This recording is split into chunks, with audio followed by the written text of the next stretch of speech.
Alors, on va inverser dans l'ordre des réponses parce que Bernard de Flessel, en plus, a d'autres obligations. Donc, on va commencer par Bernard, Arnaud, et Ouais, c'est moi qui complète. quelques mots sur l'optimisme et puis l'engagement des États-Unis. Sur l'optimisme, on a un optimisme très modéré.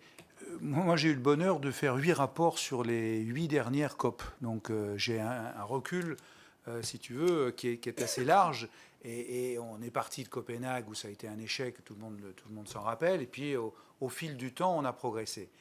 Moi, ce que je constate, c'est que depuis une quinzaine d'années, il y a une prise de conscience internationale qui est forte quand même.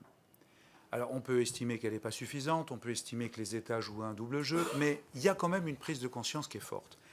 Il y a 15 ans, on ne parlait pas de ces questions-là. Les climato-sceptiques régnaient, je dirais, sur la Terre.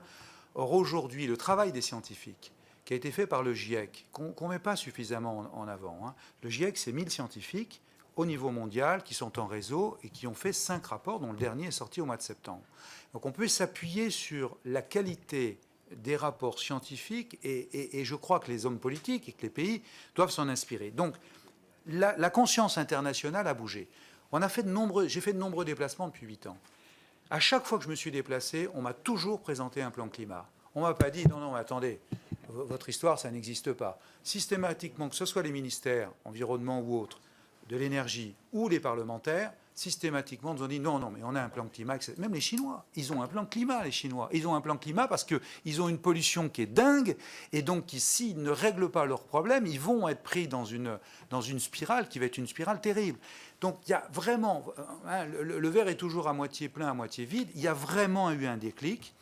Mais ce déclic tarde à se concrétiser parce qu'il y a la crise en plus, parce que l'énergie devient moins chère avec d'un côté le gaz de schiste et d'un côté aussi les réserves de charbon. Enfin, les États-Unis, c'est la première réserve de charbon. Il y a pratiquement 200 ans de réserve de charbon aux États-Unis. Il faut le savoir quand même. Hein, ouais. Donc c'est impressionnant. Et on ne compte pas le pétrole, ni le gaz. Donc les énergies fossiles sont encore prégnantes et elles vont être encore prégnantes un long moment. Mais ceci étant, même si le chemin est long, on avance. Ensuite, sur l'optimisme, USA, Chine, Inde, etc.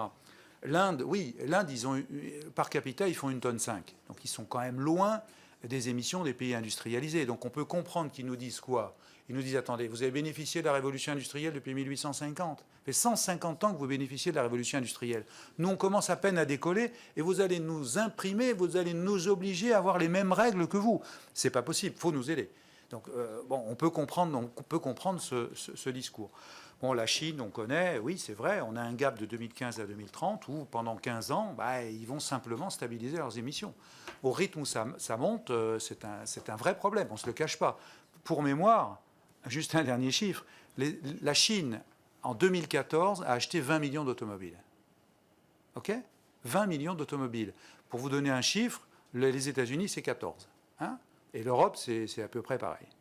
Bon, donc, vous voyez un petit peu la montée en puissance de ce qu'il faut faire en Chine. Ah, mais bon, on est en face d'une réalité et on ne peut pas la contourner. Donc voilà, donc il y a une prise de conscience, il y a quand même un déclic, il y a un engouement. Alors après, est-ce qu'on va arriver à avoir un accord juridiquement contraignant? Je le crois. La difficulté, ce n'est pas simplement le juridiquement contraignant, c'est la suite. C'est-à-dire l'autre volet, qui est le volet évidemment, ce qu'on appelle en langage onusien du NRV, c'est-à-dire le contrôle. Qui va contrôler et qui va sanctionner? Ça, c'est pas un petit problème quand même. Hein. Voilà. J'ai un peu résumé, mais bon, le verre est à moitié plein, à moitié vide. Il faut foncer. De toute façon, on n'a pas d'autre choix. Arnaud, pour savoir.